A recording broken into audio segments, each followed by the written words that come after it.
Hey everybody. Hey guys. Well, That's the that's your pamphlet that you made. yeah, these were the CDC please stop spreading the coronavirus pamphlets. Um, but hopefully that's just from then and it'll come back It up. doesn't say why. Oh, is it not? Skip ahead to the live broadcast. Here we go. This is it up? No, that's weird. Hooray! Well, it should be Technical working. difficulties. Yeah, especially because I stopped the streaming earlier. But I wonder if it picked up where. Sorry guys. This be the. Oh, here we go. Okay, it caught up. Yeah, there we are. All right. Hi everybody. Good to see you again. Been a while. Hooray! Technical difficulty. Oh, thanks. Yeah. So we had a little bit of a struggle there for 1 minute, but today we're going to be working on some pin designs. We decided to theme them around St. Patrick's Day, because who doesn't like St. Patrick's Day? And this squiggle that you see before you is going to be our favorite sorceress, Eintai. We don't have any other sorcerers in the group, do we? No. Okay, cool. Because otherwise I just called myself out. No, Now we've got a druid and a cleric. Yeah, and a bard. We're good. Okay. Anyway. I've got a wide variety of spellcasters, but yes. no repeats. Good. Yeah, so this one's going to be Eintai, and it's not going to look nearly as bizarre as it looks right now. I promise. It's all part of the process. So I hope everybody is staying safe and practicing social distancing and going out as little as possible. And if any of you are sick, I'm so sorry to hear it and that you're in quarantine, but it's awesome that you are here with us, chilling on the stream, and hopefully this will help you pass 2 of your many miserable hours. Yeah,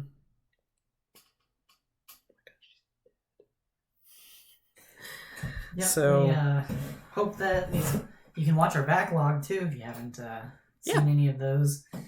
Some of those are really good, and others are we were learning. I think they're all at least a little bit entertaining. Yes. We've always had at least 1 or 2 good things to say in each stream. Yes. And as you guys may know, we were recently at AgamaCon and PowerCon, which I actually was not there because I was sick, and so it would have been greatly irresponsible for me to be there. But Ranger went, and apparently it was super rad, and I'm very sad to have missed both and or either of them. But we did get a page up, and so that's good. And I know what shamrocks look like. Totally. Just not, they just need to be less garbage. Not the shamrock, but my squiggle of the shamrock. So yeah, I hope that everybody is safe and healthy and doing well, and if you are in the US, it is not too late to help flatten the curve, and if you're in another country, it may or may not be, but guys, please flatten the curve, because we want all of you to stay healthy, happy, and safe. This and ourselves. And all the vulnerable people. Way worse than this. And in case of a curve lasting more than 4 hours, contact your physician immediately. But yeah, so... But don't go see him. No, call him. Call him or go to a drive-through testing center, because those exist. Even in the just like absolute shite rural area that I live in, they exist. There's a lot of misinformation about them, but I promise you can find them. Sir Peter says hello. Hello, good Sir Peter. Happy to have you back. Yes, always good to see you. Hopefully you enjoy the stream and all is going well over there. You know, guys, I know that probably a lot of you watch me draw on these streams and think I don't know how to draw hands. I understand that belief because sometimes I think I don't know how to draw hands, but I promise that will look like a hand when it's done and you get it in the mail. So yeah, we're gonna do some festive St. Patrick's Day stuff, and they're not all gonna be themed around like alcohol because guess what? There's a lot more to the culture of the British Isles and Ireland than alcohol. Although, speaking as a partially Irish and partially German person, alcoholism does run in my family. Hang on, guys. I gotta look at a reference for Auntie's nose and make sure I don't make it too big, because she's got a interesting nose, and she's super hot, and I love her. But it's like, yeah, I was right. Okay, it's a pointy nose. Okay.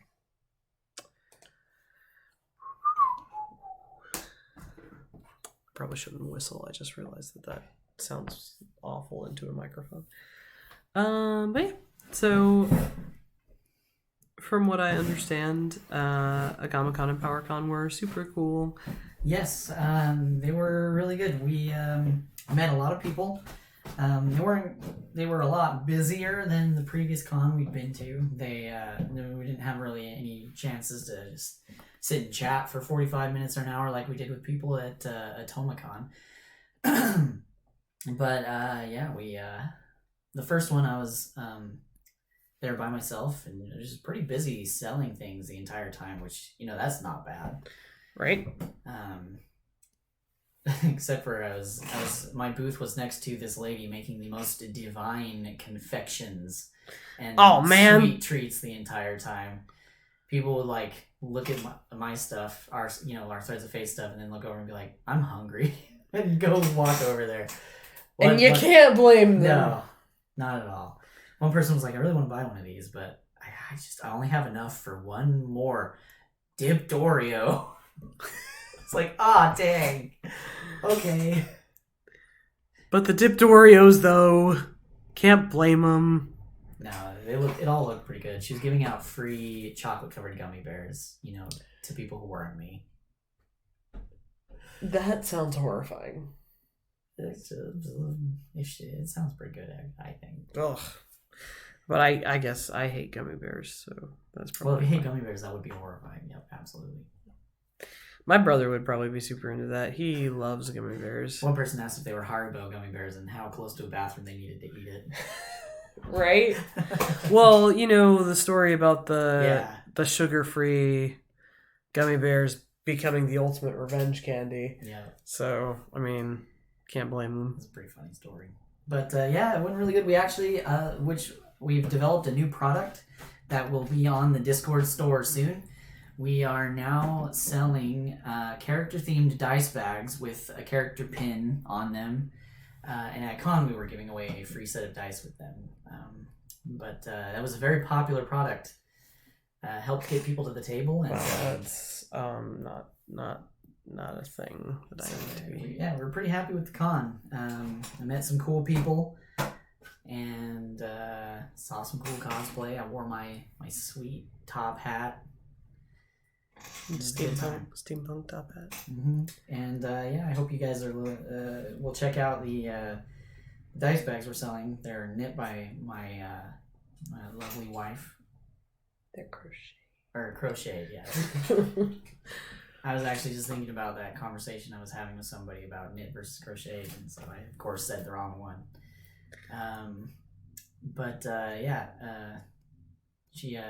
She was there with me at the second one, and she played a druid in the campaign, so we're calling her Druid, and she was pretty happy with that. Yep. And we miss her druid. I mean, she's still playing a druid. Not the same. It's not the same. We experienced our first truly traumatic character death in that campaign, and it was particularly hard on my paladin. Sir Peter says, "Ooh," I assume in reference to the dice bags. Yes, they're very nice, and they're not terribly expensive. No. For being handmade, organic, ethically sourced, 100% cotton, non-GMO. Well, there you go. Gluten-free. All these things I'm saying are true, but they don't really matter. Are you sure it's ethically sourced cotton? It probably is, because they still grow a lot of cotton here. Like, whenever I went to Colombia, I passed these giant cotton fields. There are a lot of those around. There are so many in Lawrence. But, yeah. So the cotton's been pretty reasonably from here, because the textile processing is also from Yep. And yeah, they are handmade and awesome, and each one is unique, and so hopefully those will be up soon on the Discord store. And I'm gonna just get rid of this bottom layer because at this point it's distracting. Yeah, okay.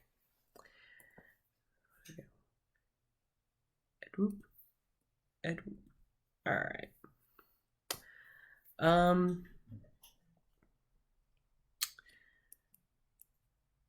In other news, I found a dog, and I love her. And if you follow my Twitter page, you've probably seen many, many, many, many pictures of her. And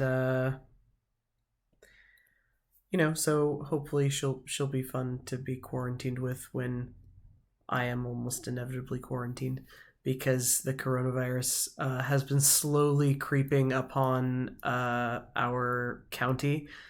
And then yesterday had its first 2 cases, and then I happen to also live with an immunocompromised person who continues to go to work on a daily basis. So it's a matter of time. And our county services the 6 counties around it for medical stuff.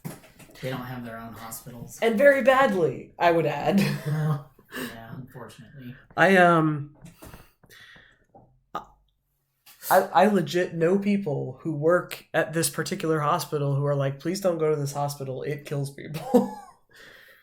So, you know, if I get quarantined, I will be toughing it out, I think. Because I don't have asthma. Yeah, and, I mean, most people are going to be all right. But, you know, with how many people are going to get it, a 4% death rate is just gigantic. Yeah. This is what people don't seem to understand, is they're like, oh, a 2 to 4% death rate. I'm like, that's still millions of people. It's the classic argument against measles vaccines. I got measles, I was okay. And it's like, yeah, well, you know what? 85% of people are okay, but that's why it's horrible. Right? It's that many people, because, well, I don't know. I don't remember. The 15 is actually the R naught, which means one person with measles gives 15 people measles on average. Yep. And that's the problem. And the R naught for the coronavirus is somewhere at like 1.8 or 1.9.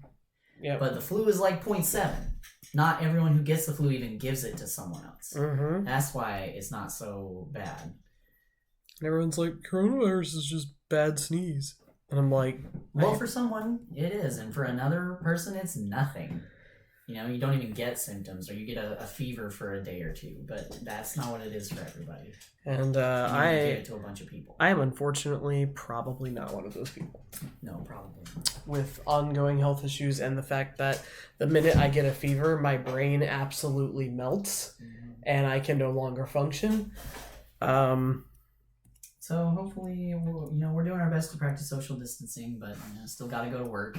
Yes. You know, my work is ethically required to continue. But it's we're doing our best and we're being smart, so it should be all right. I feel like this is the appropriate time to beg for money to our Patreon. I mean, I'm sure everyone else is also super poor and quarantined, but hear me out. If you like the content, it needs help to keep going. It sure does. It sure does. Especially if we both get quarantined, or even if just I get quarantined, because while I can in fact work from home on the comic, it unfortunately, as I specified before, melts my brain when I get a fever. So you might get some like acid trip comic pages. The deep dark recesses of Bard's mind alternate comic universe. You don't want those, guys. Now, there may be someone in the audience who does. But as a general rule, you don't want those. I promise you. Yeah, the comic we bring to you every week is much more deliberate and has been gone over. What did we assess? We played it, we talked about it, and we talked about it usually again. We storyboard. Then we planned out chapter 1. Then we wrote it. Then we wrote novel it. form. Then storyboarded. Then redo the storyboards. Then we put out the page in its final layout so and it's go got 6 iterations at least. So it's 6 levels of Shadow Cave, and Plato is sad, but it actually makes it better. Yep. It makes it less exactly like it was at the D&D table, but that's generally a good thing. Yep. Also, as you guys can see, when I throw a rough draft on a page, hang on, I'm just gonna really quick just do a couple of little layer merges. Okay, here's second stage draft. Here was the first one.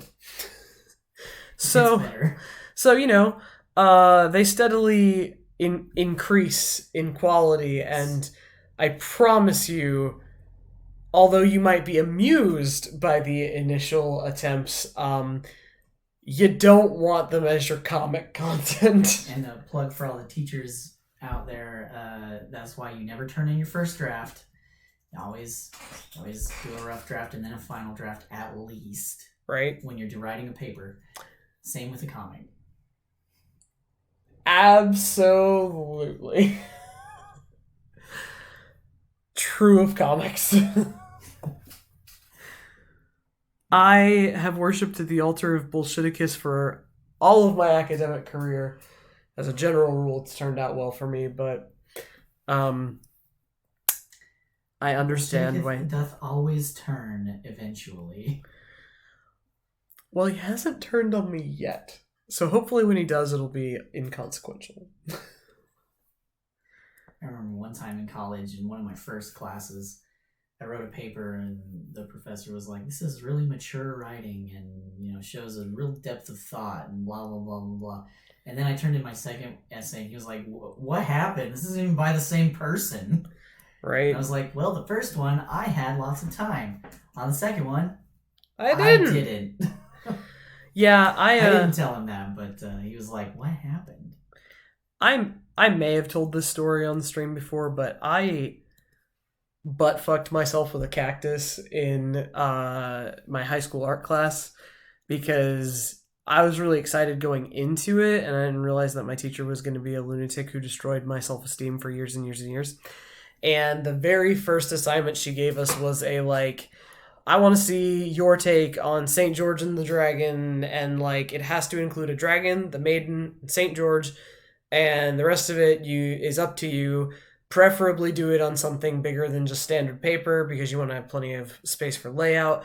And I was like, I got this. This is right up my alley. And it was the first time I had ever worked with perspective, and actually it worked out pretty well. And I hate that because now perspective is my greatest enemy. But so I drew this, I think I put it on I want to say like an 18 by 24, like one of the big sketchbooks. I drew this like huge like Western style dragon like coiling out of the water, and this, woman with dramatic blowing hair hiding behind a knight and all this stuff. I mean, and it looked good. And everyone else turned in things that didn't even meet the basic specifications of those three people being in it. So my art teacher was like, wow, this is amazing work. And like held it up and was like, this is what yours should have been. So one, everyone hated me, and two, she then expected that quality of work from every project I ever put out. And guess what? That didn't happen. Especially not after she was like the worst person in the world, and I decided, you know what? I am going to spend the rest of this class trying to prove everything you say wrong. And I succeeded in some of it. And I succeeded in my brain in the rest of it. In Rachel Land, it was a success. Yes.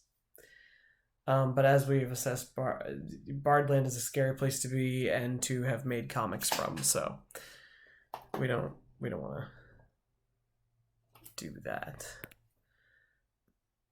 So just be, isn't it super creepy? Just a little bit. But it looks better now. See, it's fine. Look, yes, I could have spent a long time squiggling a second eye, or I could do that. That is the beautiful advantage of digital painting. So just, be forewarned, everyone, that should I actually get the coronavirus, you will probably not get a page whatever week that is. It just depends on how mild it is. Or how hard how rough it is. You could get a really mild strain of it. This is true. But also I got my flu shot this year and still got a minor flu that stuck around for 6 weeks until I went to an urgent care and got antibiotics. So that does worry me a little bit.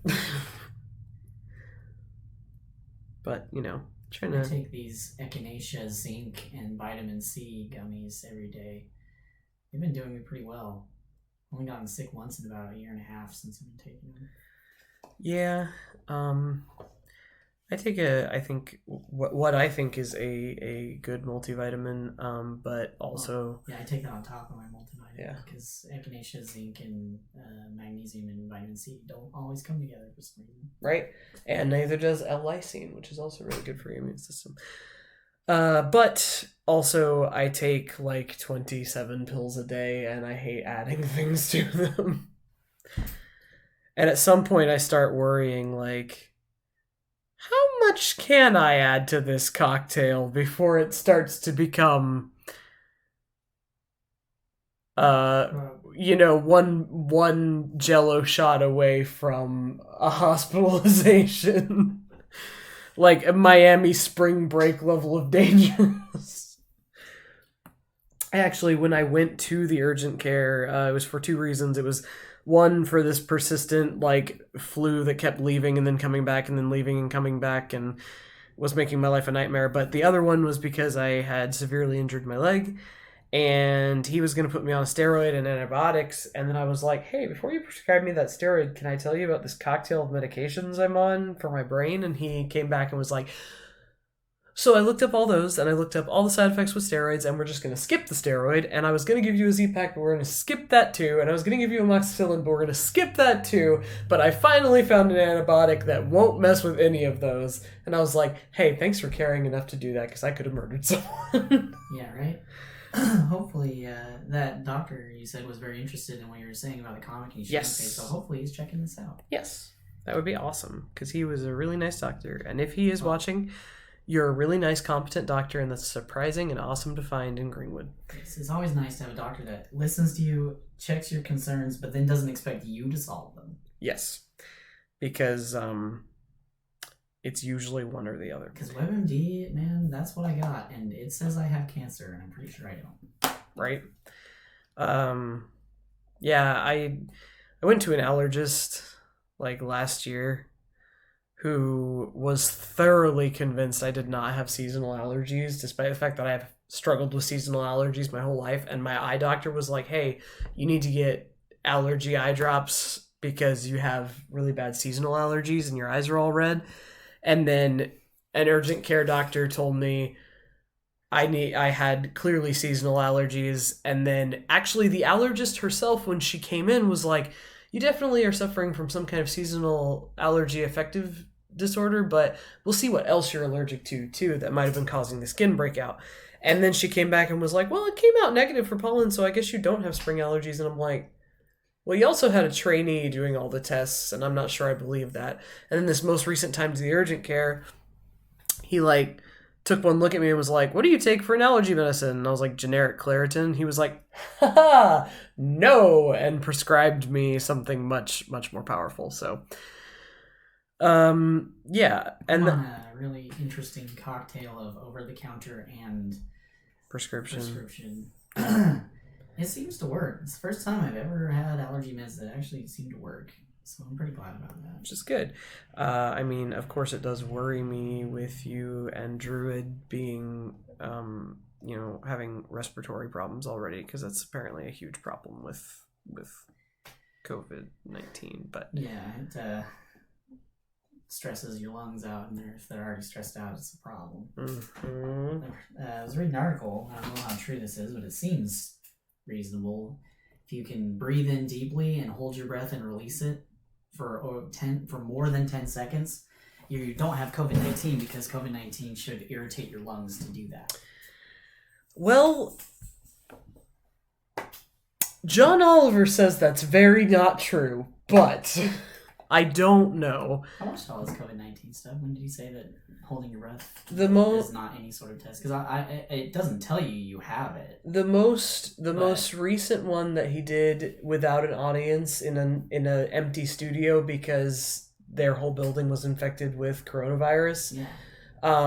He played a clip from a Fox News anchor who was like, "Okay, everybody, hold your breath." And he held his breath for 10 seconds, and then he let it out, and he's like, if you can do that, you don't have the virus. And he was like, there's no medical science behind this, and obviously it's stupid. That is stupid, but if you do it and it does irritate you, then that's you a problem. Do have the virus. Or rather is a warning sign. Warning sign. Right. But yeah, absolutely. You can have the virus and have zero symptoms. Yeah. You can have the virus and only have a fever. You can have the virus and only have a cough. Which, is another concern, because, like I said, I live with an immunosuppressed roommate who came home from work like 3 days ago and was sent home early because she had a fever. And I was like, well, that's cool. And then she just went and slept like all day and woke up and was like, I feel fine, and went back to work. And I was like, cool. Hope you were fine. Right? And also hope you go get a hotel to be quarantined in, because, I have a lot of responsibilities to be feverish and incoherent and trapped in a house with my roommate for 14 days. I don't know that I really drew Eintai right now, but this lady's very pretty. It's because her hair is down. She doesn't look like herself, I think, is the problem. But I'm gonna fix her cheekbones too and scroll around. And yeah, I messed up her nose a little. Okay, hang on. We're gonna fix the things, guys.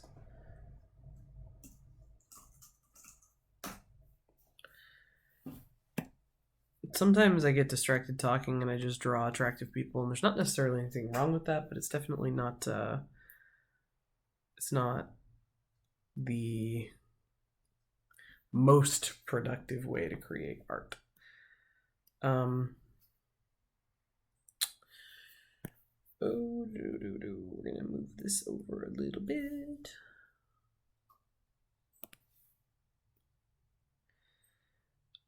I also really, really enjoy doing traditional art. I miss it sometimes when I just only am drawing on the computer and I want to just pick up a sketchbook. But what happens is I pick up a sketchbook and I make a mistake, and then I realize I can't just scooch it to the side slightly, and it's so frustrating.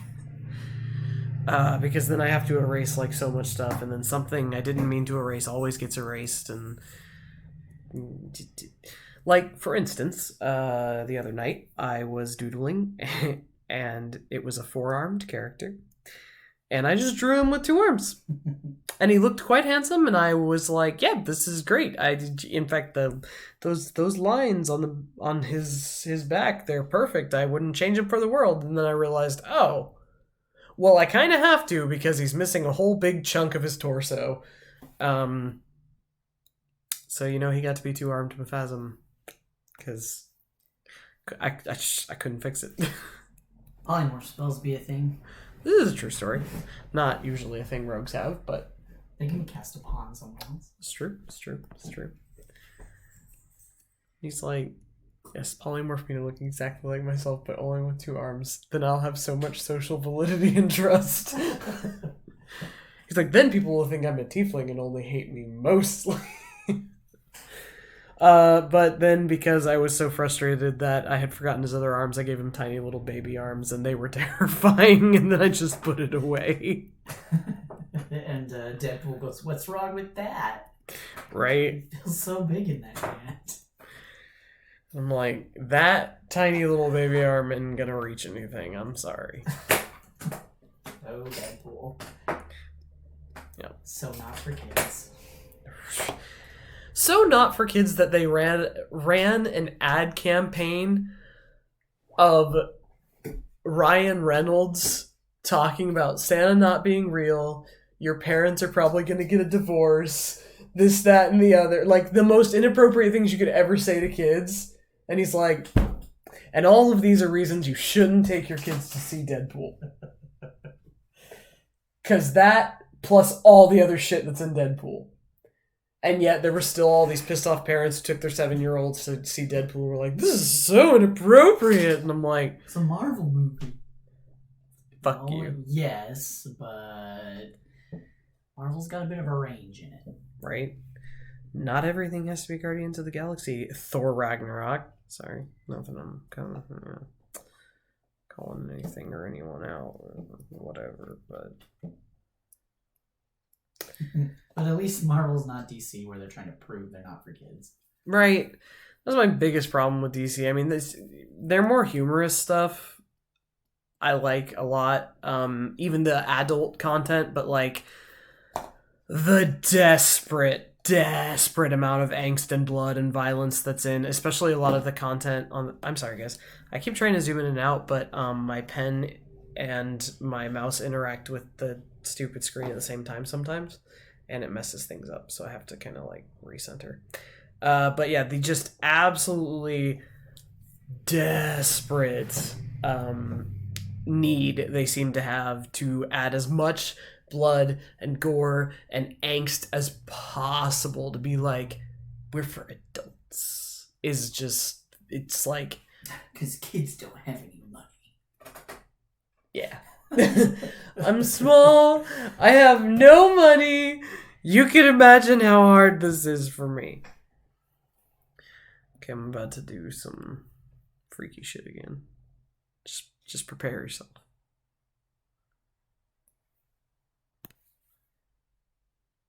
Whoop.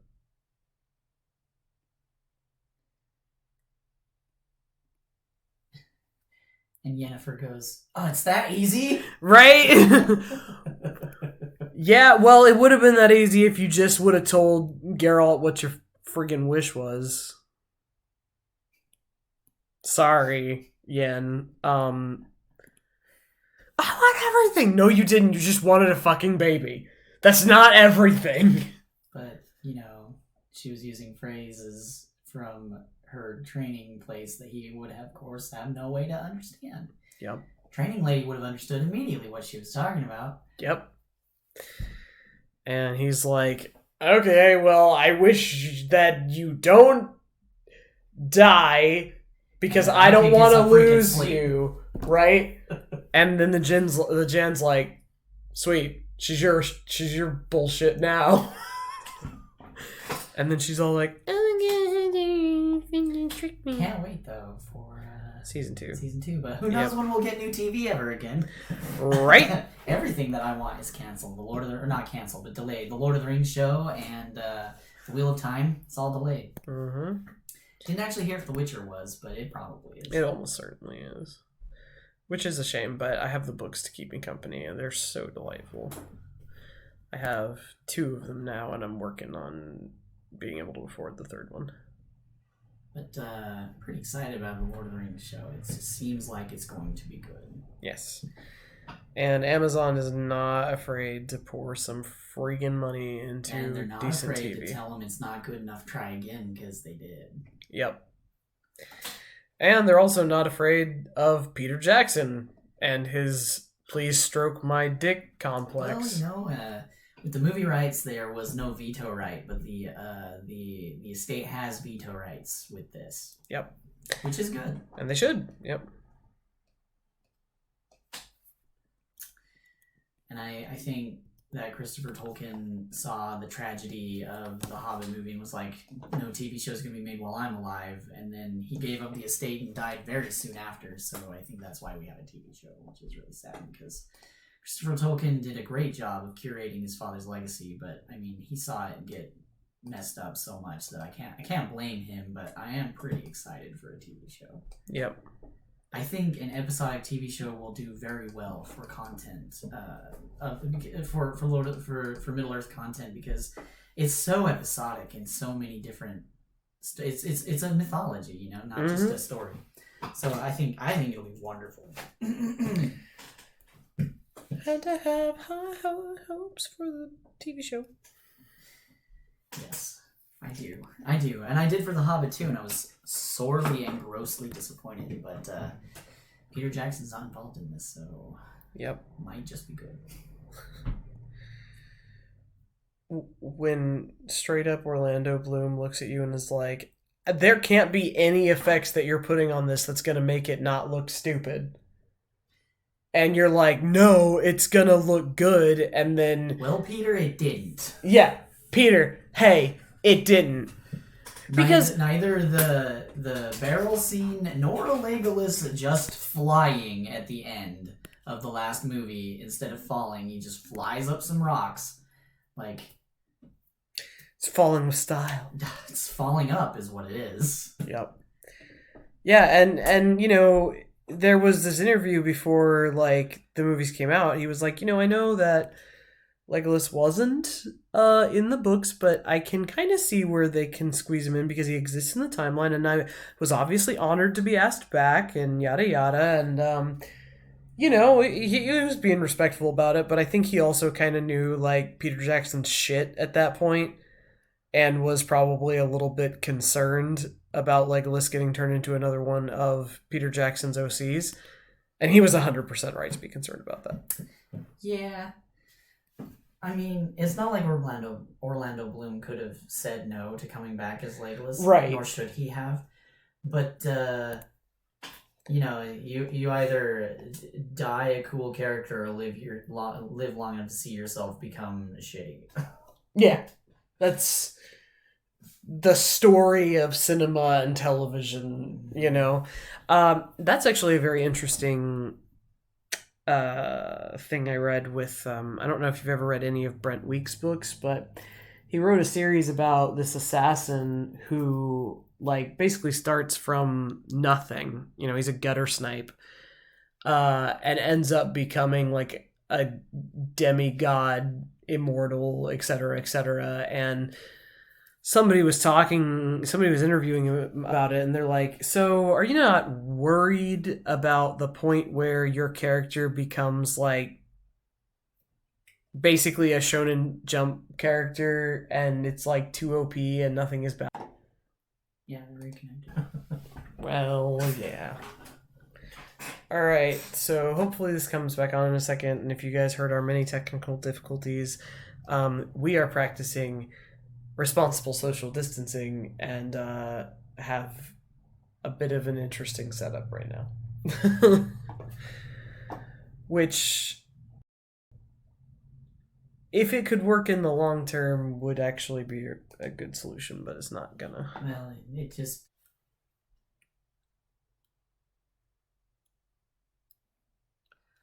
Okay, this seems to be... It's wanting us to check video resolution, so that's what I did before, so it might actually work.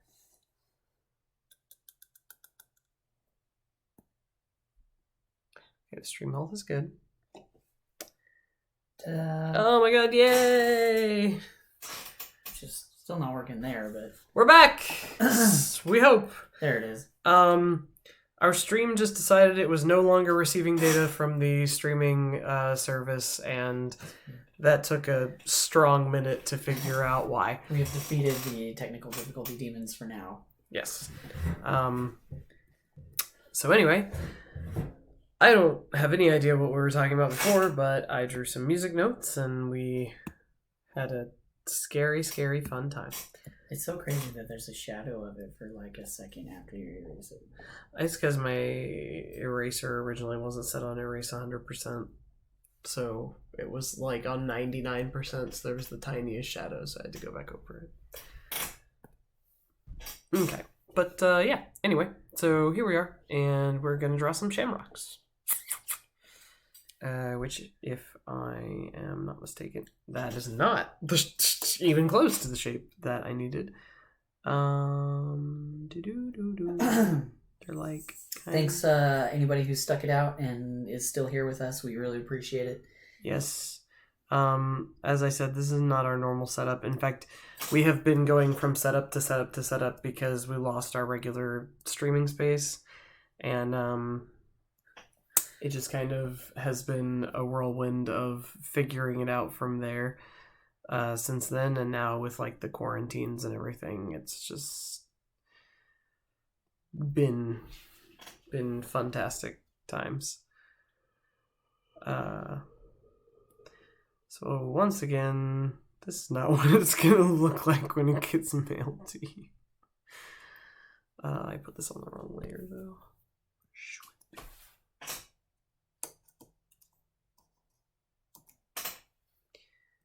And I want to tilt them so that they're going to be like, no, maybe the first one go upside down.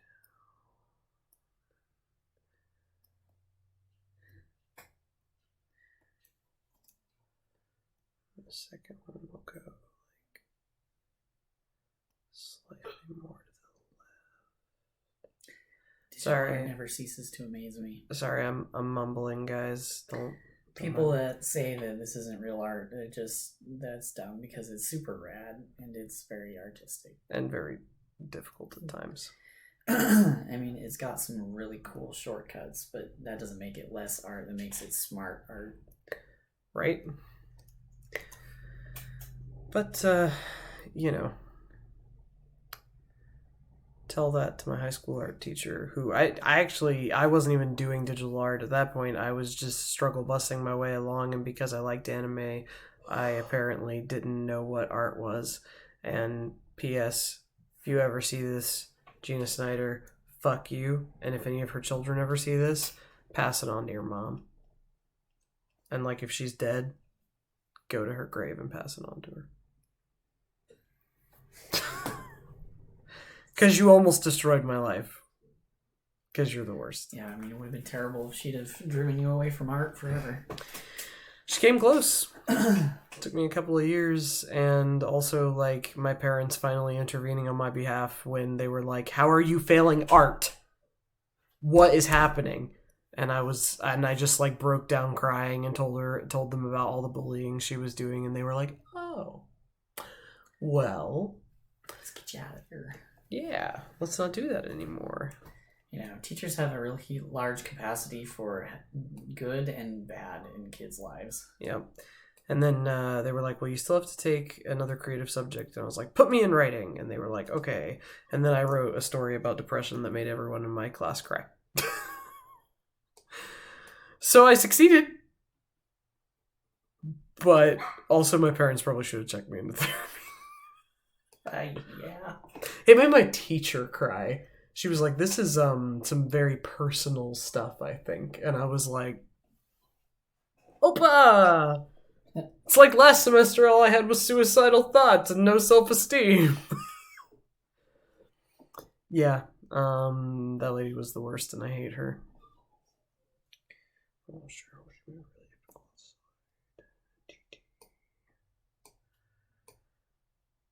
And yeah, so I'm so sure I've talked about this on the stream before at this point, but you can go Tigger. You can go Tigger. Yeah. All right. Sorry, guys. I'm leaving you in Ranger's capable hands for 1 minute because my Shih Tzu is crying, and usually she only does that if she really has to go outside and go potty. And I'm just glad she decided to let you know instead of peeing on the floor like spiteful. Just spite peeing. Yep. So yeah, we're doing these St. Patrick's Day pins, for March, and we thought it'd be really cool to have Eintai kind of echo her magic, but her magic pin, but with St. Patrick's Day flavor, and she's her magic is already green, and that's the trappings that she has with her heritage, and I think it's gonna look really good. I think you guys will really enjoy it when we get the final product out. We recognize we made quite a few pins of her, but she's very pingenic. I think we're also planning out Lowen, and we might get to him, but probably not. We're already a healthy way through our stream. But we try to keep our pins balanced and get an interesting mix of all of the cast and of images and other things,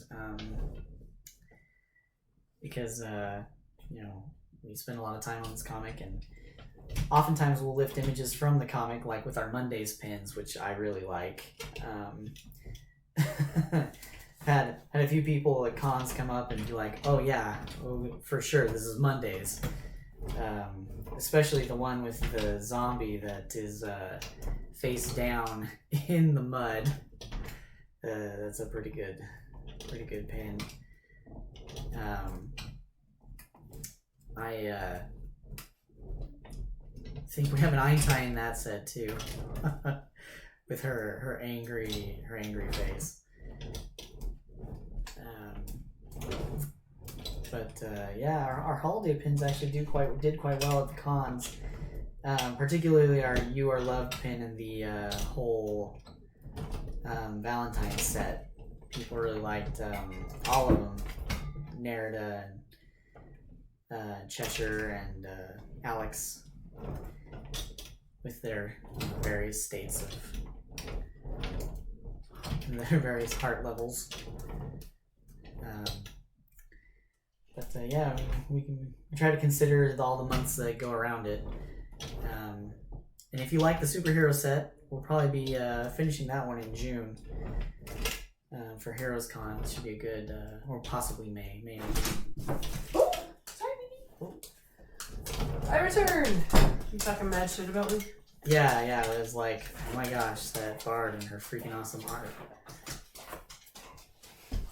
That's about how my brain do too. I think Except it's not awesome.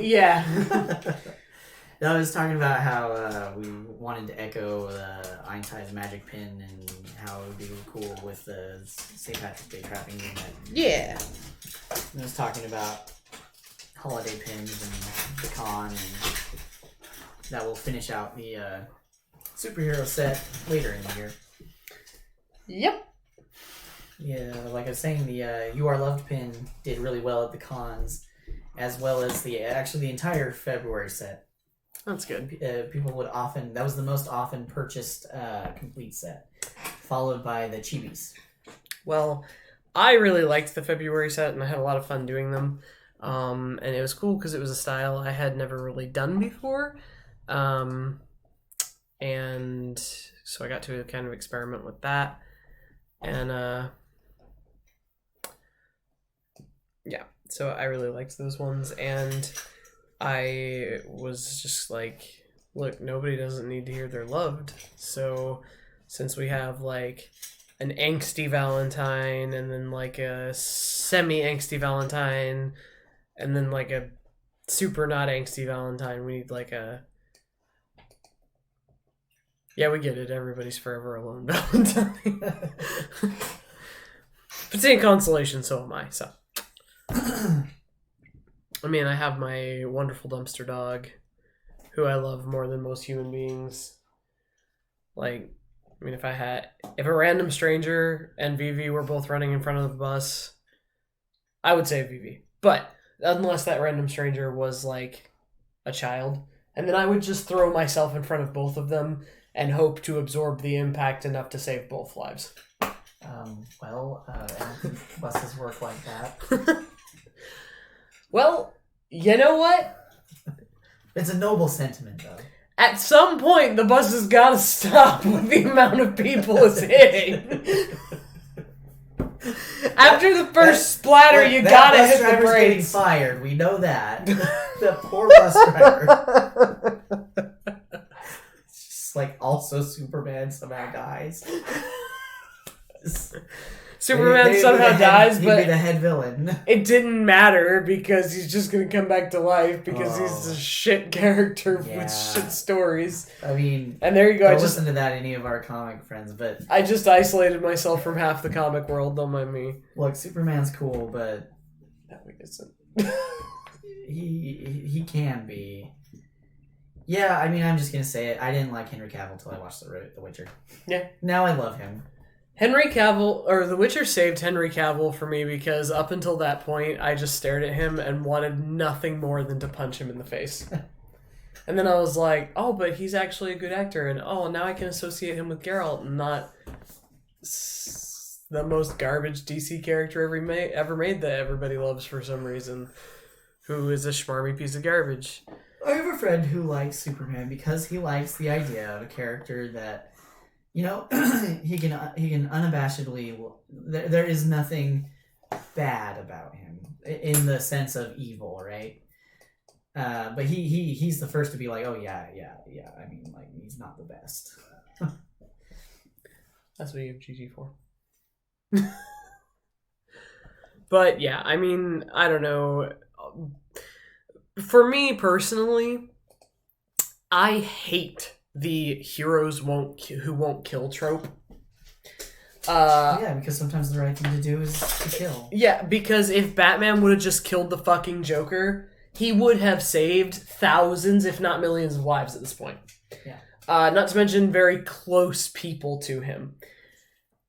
Well, I mean, let's be honest. Anywhere would have instated a death penalty for the Joker. Right. Any real place. Yeah, and it's just like... Or they'd have, like, found a crime he did in Texas and then shipped him off there to get the death penalty. Exactly. Like, that's what would have happened in real life. And the thing is it's like... This was echoed in an episode of Star Wars The Clone Wars, which I actually really enjoy that series, with the exception of, like, one season that went off the rails because George Lucas got involved in it, but then he didn't, and they put it back on Disney Plus, and now it's good again. But anyway, so I want to watch it. It's good. It's genuinely really good. But there's this episode where there's like a terrorist who's going to kill like planets. And Obi-Wan is like, all, no, it's against the Jedi Code and we can't kill him. And his like girlfriend or whatever is like, no, it's against my code because I'm a peaceful person and I'm a pacifist. And Anakin walks up behind them and just turns on his lightsaber and just impales the guy. And Obi-Wan's like, Anakin, WTF? And Anakin's like, what? He was gonna kill like millions of people. And that was supposed to be like one of those precursors to like, oh, see how off the rails Anakin is? He's gonna become he's gonna become Darth Vader. I'm like, no, he was 100% in the right there. And well, you mean most societies recognize that there is a line that if you cross, you deserve to die. That certainly America does. A lot of other places have done away with the death penalty. And I'm not super into the death penalty. But especially because it's had a long history in America of being wrongly applied. yes, that's my biggest problem with it. Not inherently the idea that nothing deserves to have a death penalty, but it's just that our justice system doesn't do a good job of proving that that's the right person. It's been shown so many times that they have gotten the wrong person. And also, you would think that lethal injections are being administered by people with like medical licenses and shit. They're not, and they mess them up a lot, and that results in horrendous pain and paralysis, where you're completely aware but can't move or do anything or speak, and then the horrendous pain comes. So this was like one of the worst ways to die ever. Not really anti-death penalty, but I'm anti our current justice system having the option that they way too often take for that. Mm-hmm. And it's like, you know what? If the Joker went through some excruciating bullshit to die, I would not feel bad. And the whole thing with like the Superman movie that came out where like he's forced to kill Zod because never mind the millions of people who have already died because he didn't just kill Zod to begin with, but right. He's forced to kill Zod because Zod is like staring at an innocent family of like 3 people who are crying and begging for their lives, and he's about to eye laser them to death. And Superman isn't gonna stop him because he can't stand to kill him, even though 3 innocents right in front of him are about to die. And finally he kills him. And then there's like this whole scene where they're like, thank you. And he turns away from them and like cries into his girlfriend. And I was like, go fuck yourself, Superman.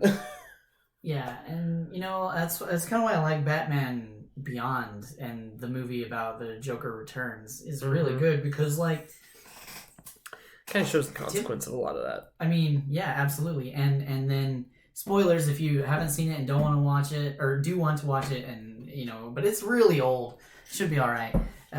Tim Drake kills the Joker for what he did to him. Yep. And like they're like, oh no, but they don't be like, yeah, he's a horrible person now. Mm-hmm. But Tim Drake is just like, nope, fuck that. Done with that, and he kills the Joker, and he kind of has to. He's being told shoot Batman or shoot the Joker. And he's been abused by the Joker, and the Joker thinks he's turned him, right? Yep. So he's like, kill Batman, and so he instead turns and shoots the Joker. Yep.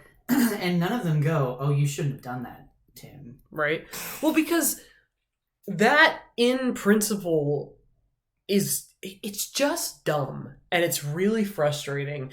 And what it is at its core is a fundamental misunderstanding of morality, okay? And we don't want to kill off all these villains because they make us a lot of money. And they're beloved, and you know, and so we have to keep making them new ones. Yeah, and so if Batman just runs over the fucking Joker because, hey, he deserves it, and then beats him to death in case he lived through the running over, then they have to come up with a new Joker equivalent villain that they're never going to. Right, but I mean, how different is it for the Joker to just always narrowly escape? Right, exactly. Like, because he is a genius. Right, and so just don't write yourself into corners. Yep. And there's But write the Batman Beyond story. I really like the Joker Returns in the Batman Beyond story, because they're all like, it can't be the real Joker. Tim Drake killed him 30 years ago. Right. But so it's really cool. So, you know, it's really good. The thing is and more Mark Hamill as the Joker is always good. Yes. I was watching Hush, which is one of the new Batman movies that came out while I was studying like all the DC art, because I was doing all those comic arts for the prints and pins and stuff. And the movie is pretty good, but honestly there's this scene where like and I can't really spoil anything, I don't think, because I didn't even watch the whole movie, and this is somewhere in the middle of the movie, but there's this scene where Batman, who is currently Bruce Wayne at the moment because they were out at an opera, and Harley interrupts it because somebody has kidnapped the Joker and she's pissed off and she wants answers. Well, he just, like, he sends a friend out the back door, and then he goes to go look for Harley or goes to go chase Harley or whatever, and then Catwoman's like, "Nah, I got her. You go after the Joker. He's got to be around here somewhere." And he walks out the door, and the Joker is standing with a gun over his dead friend who was just shot. And the Joker starts laughing and is like, "I know what this looks like, but this really wasn't me. I was in a basement until like 10 minutes ago, right?" And Batman's like, "Nope, fuck you." And he just goes ape shit and starts beating him and like slamming his face against the wall, and then he's like strangling him and he's covered in blood, and the Joker's just laughing and he's like, I want you to break your oath, and I want it to be on me, but I want it to be for something I did. And then the cops show up and they're like, "Don't make us put you in jail, Batman." I'm like, so attempted murder, assault and battery, that's all fine. But if he actually kills the sociopath who's terrorized billions of people, they have to put him in jail. They knew that the only way they could get to him was to make him feel bad, because there was no way they could have subdued him. Right? And also he'd have been like, "Jim, fuck off." Whoosh. You know, I mean... Zadros out that window. Zadros is a treasure, and I will never accept otherwise. But yeah, Batman so has a Zadros doll. And say has a Batman doll that Mr. Murder Princess is probably destroyed.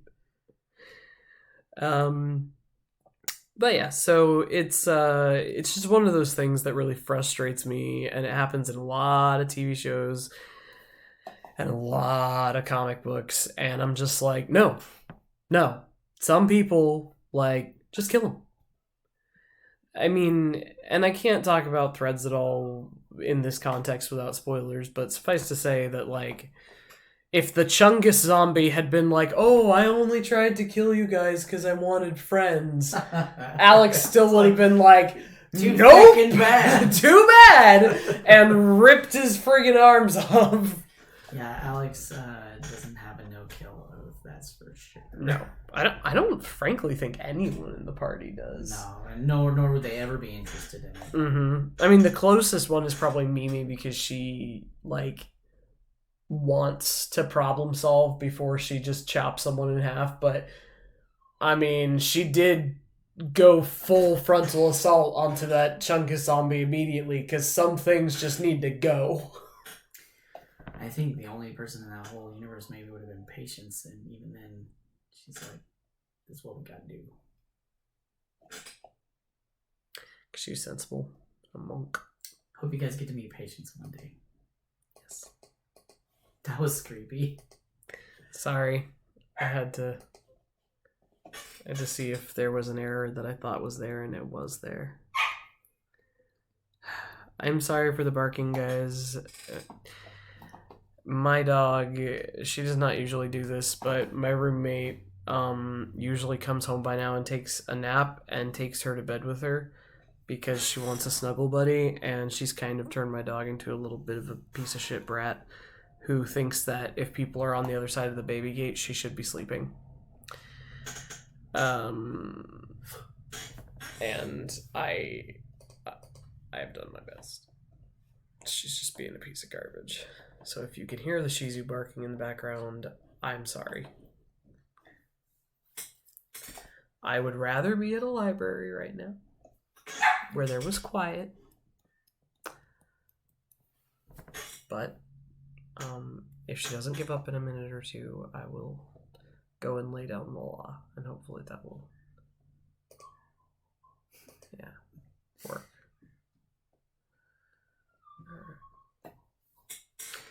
One second. She's so pitiful. I know. It's so sad. No, Vivi, you stay here. She's like, "No, I want to be involved." No, you don't need to be involved.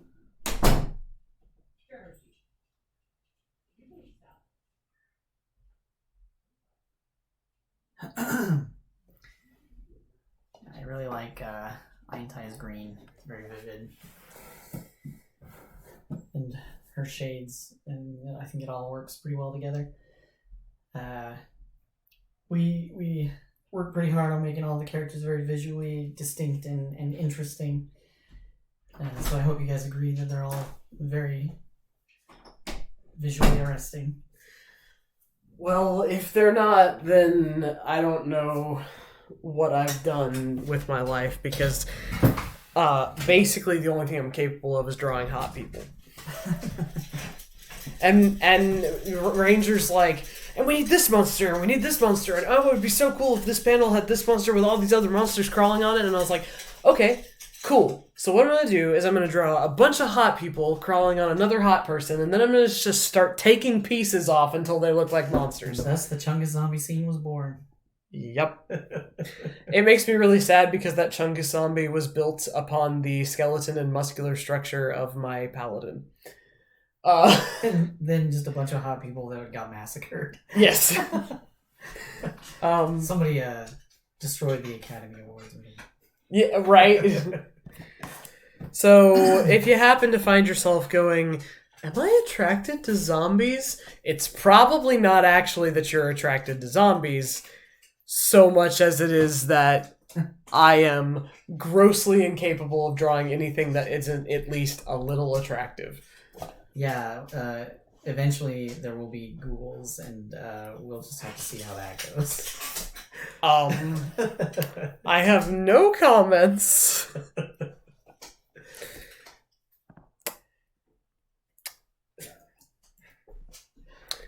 None whatsoever. As Eintai stares judgmentally with one giant eye at you. You can judge me all you want. You can step on me if you want to, Eintai. Wow.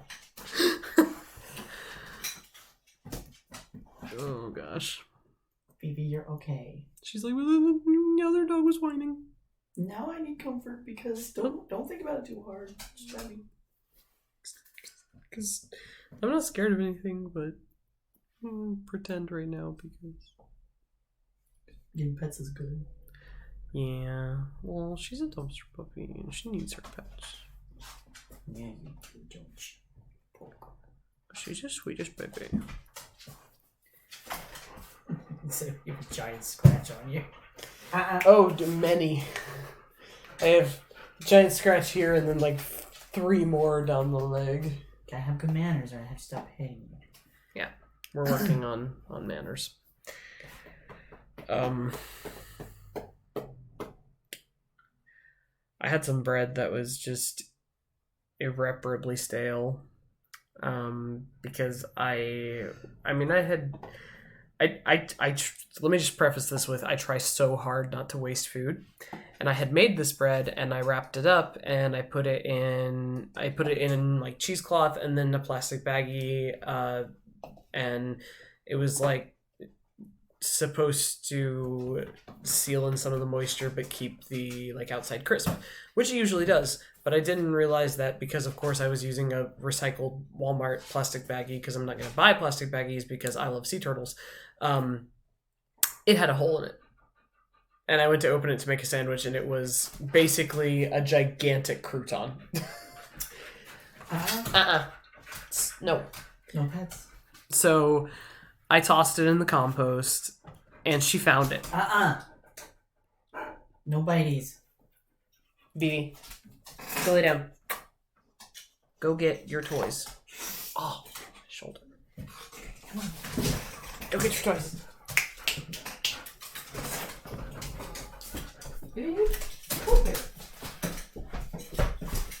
No. Oh, there. Well, she found the bread, and she's very well fed. She is an appropriate weight now, but apparently there's just something about dumpster bread. Like, it brings back that old life vibe, and well, you know, nothing quite like a Big Mac out of the dumpster. My poor baby. I love her, but she's damaged. I can't imagine Just like that there's me. a dog anywhere that wouldn't eat a Big Mac out of a dumpster. Well, Right. no, like some little spoiled dogs that get fed like actual human food, probably. My Shih Tzu wouldn't eat a Big Mac out of a dumpster, but it's because she would take it out of the dumpster and she would throw it on the ground and then roll on it because she likes to smell bad. So she'd use it. Yes, but she would not eat it. But so she found this like compost bread, and I was like, why is she taking so long to go potty? She never does this. She always wants to come play. And then I go back there and I find her like huddled over this bread, gnawing on it, and I'm like, honey, you don't have to live like this anymore. Like it's fine. I want to, Mom. And like I tried to take it from her, and I've never seen her display any kind of food aggression, but she like freaked out and tried to run away from me. And then finally I had to like hold her down and take it from her and then like give her a piece to show her I wasn't stealing food from her. And then she kind of calmed down, but she still would not move until she ate that whole half a loaf of compost bread. That's I mean, at least it was only like a couple hours old at that point, so I don't have to feel like mega bad that I let her eat this stale bread. But it was the saddest thing in the world, and it's the first time I had seen her act like that. But I think something about just like trash bread was just like, nope, old life exists, and threw her right back in it. threw her right back in it. Yep. Poor baby. Yeah, she's so sad and sweet, but I love her so much. When you are complete, when your younger man is close, or younger man's close. Anyway. Bad song. But a good song. A very good song. And it's sad and sweet, and I knew it complete when I wore a younger man's clothes. Oh, la di da di da. Sorry, you guys didn't come here to hear me sing Billy Joel, and if you did, congratulations! You just achieved you didn't even know. I can imagine this Eintai behind a piano singing that song in a delight on a piano. Well, yeah, I was gonna say in a delightful Like St. Patrick's little Day, black yeah, dress. Yeah, little dark green dress. Yeah. I, in case you guys have not yet figured out, might be a little into Eintai. A lottle. Not a little, but a lot. Yes. I mean,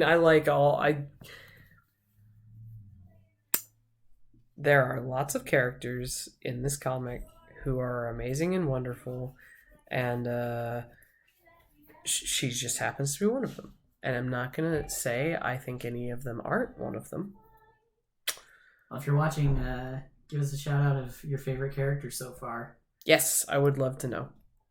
Because also that might, if you're a Not Safe for Work Bard patron, that might influence what next gets put in that folder, as one of our Low-and-Ear thirsters found out. Enough begging finally put it on the top of my priority doodle list. So, I don't get a lot of chance to do comic direct stuff, but when I do, well, my roommate's home. When I do, I like to appease the people who the people thirst. The people who show the most interest. Yes, the people thirst, and I wish to quench that thirst. Yes. And my thirst is very much for Eintai, so nobody votes, then guess what? It's coming next. Although I also thirst greatly for Alex, but Alex is like a level of I can't even, because I thirst so greatly for you. I don't even want to draw you naked because I could never. It's disrespectful, and I could never get it right. Well, my favorite won't be along for quite a while. Kristen Lange says Alex. Yay! There we go. Alex is the man. Everyone's like, I love Lowen. I'm like, looks at Lowen, looks at Alex, but why though? Slash. I mean, I can't say that because I'm happy that anyone loves all and any of our characters, but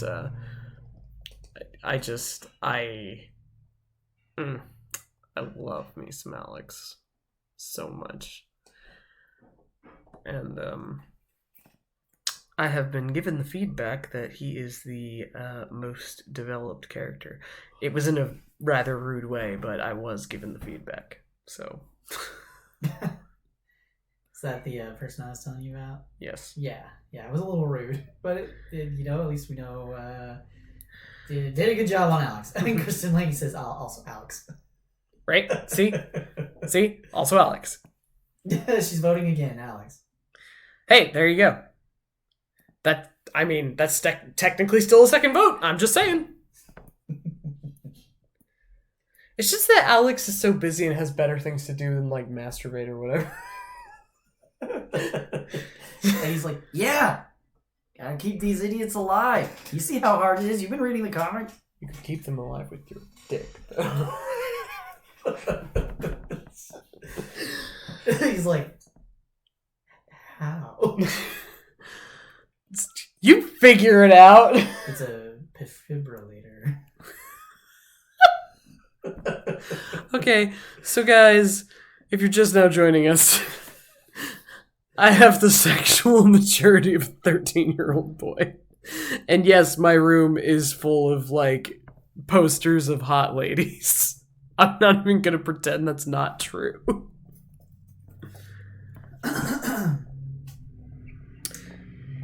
You know, I did her eyes. Alex print, right? Didn't you yes. Take one? Well, the Alex print is actually here in the here. office. Yeah. The Alex and the Cheshire print are here in the office. Which also has hot ladies in it. Yes. Yes, and one very attractive merman.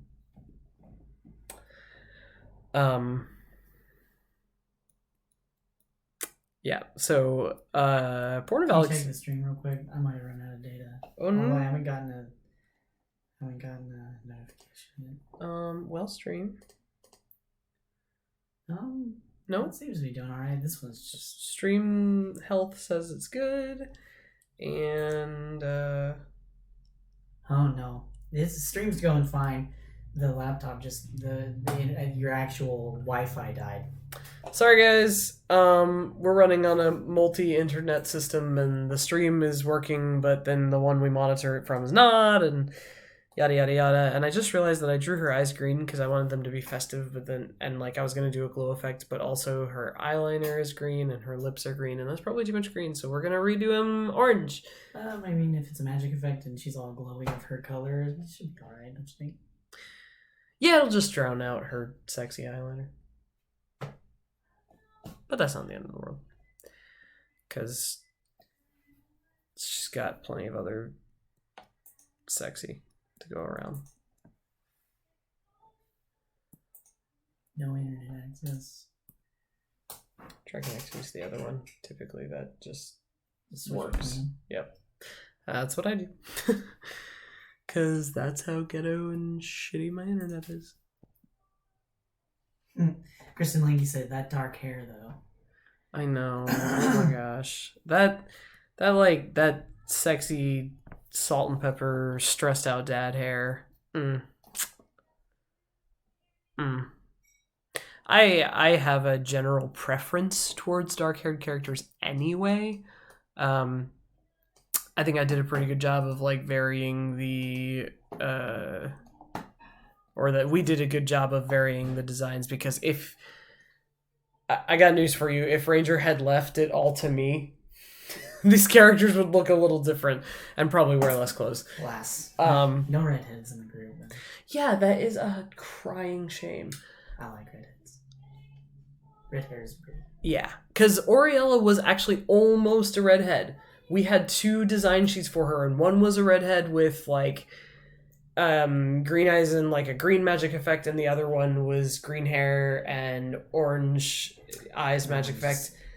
And that one just worked out better, especially because Aintai was so green and fucking majestic and beautiful, and we didn't really want to take away from her design for Oriella's. So Oriella was this close to being a redhead. And it makes her look more like a druid. But yeah, also she's one of the only, because she's... Check the stream again real quick.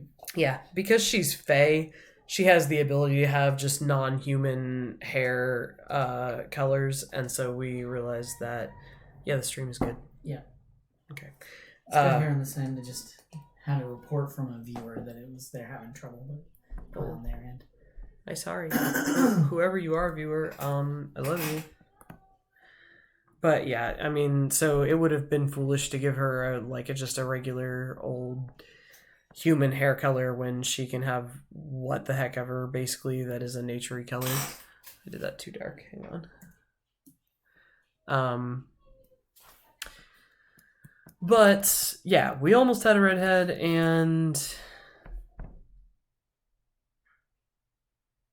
somewhere so far down the line, I think there is one, but that's so far down the line. Somewhere super far down the line is red.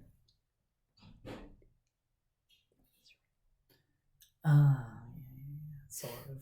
I mean, yes, but Cheshire doesn't have to exist. Anyway, so yeah, just there's a lot of different diversities that come up later. Just goes to show I designed the characters that as they are, not what I want them to be, or else there would probably be a lot more redheads in the Big same. I mean, I love dark-haired characters, but I also really love ginger characters, and also I have this massive dark hair or white hair, dark skin aesthetic that I love so much that I almost made a character who would have grossly not benefited from it a half drow. Like, he was a sniper, not in the dark, so the light sensitivity would have basically crippled him as a character, but I love that aesthetic so much.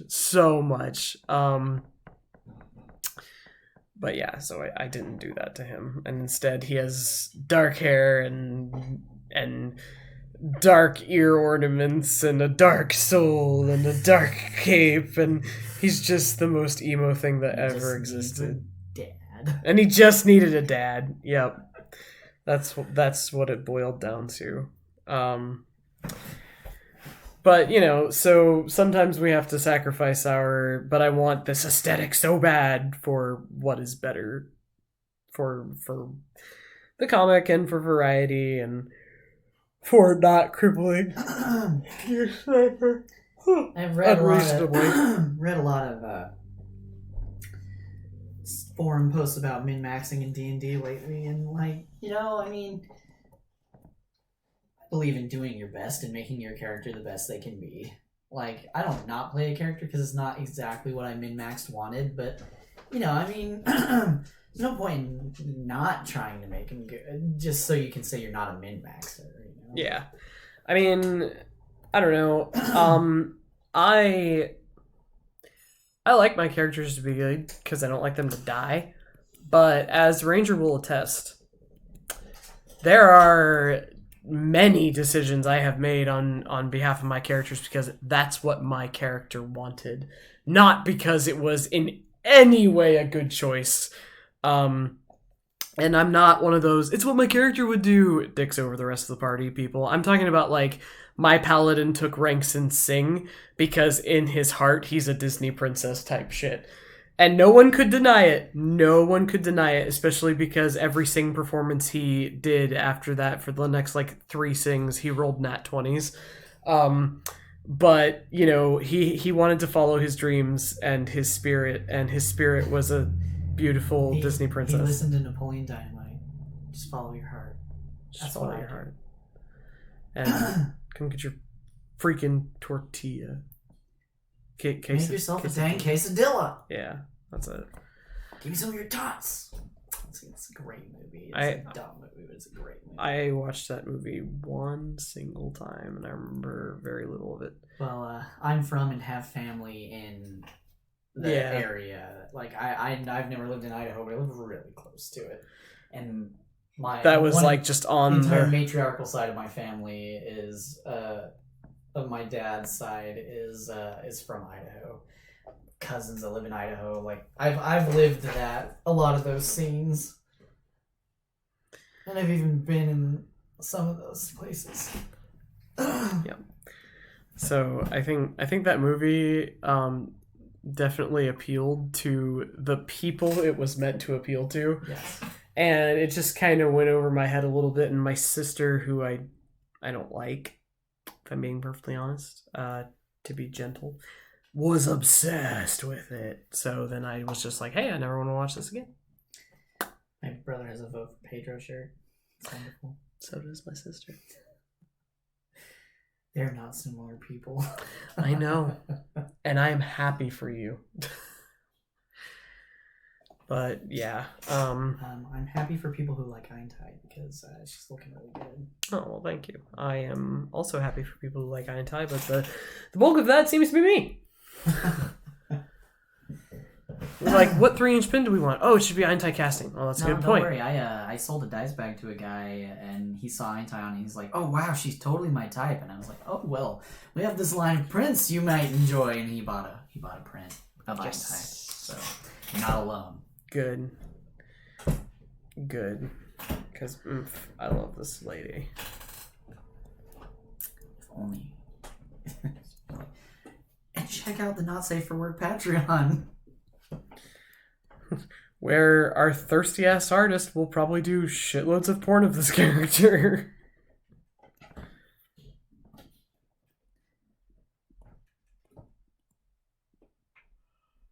Alright, well, it's the last 5 minutes.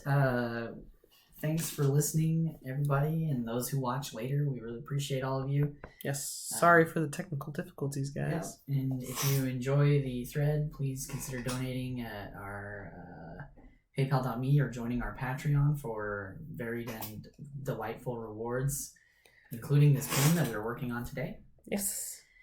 And yeah, let us know if you have any questions, and we'll hopefully all stay healthy. Hope you guys all stay healthy. Let's all wash our hands a lot. Yes.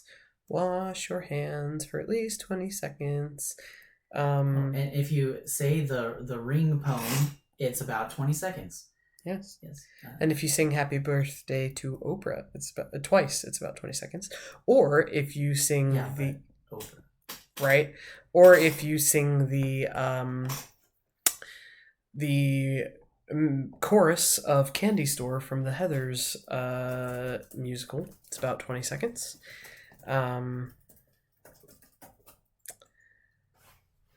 Or if you set a 20-second timer to remind yourself to not wash your hands enough, that's also 20 seconds. But yeah. So it's good stuff. It's always good seeing you guys and hearing from you guys, and hopefully everybody stays safe. And please help us flatten the curve, because you know what? I can't stress enough. In fact, I'm going to stress it all over this beautiful lady's face, right? So here we go. We have X hospitals, and we need to have X sick people. And if we do this, that works. And if we do that, that does not work. So protect your grandma, protect little sick kids with leukemia, make good choices, wash your fucking hands, and we'll see you next time. We love you.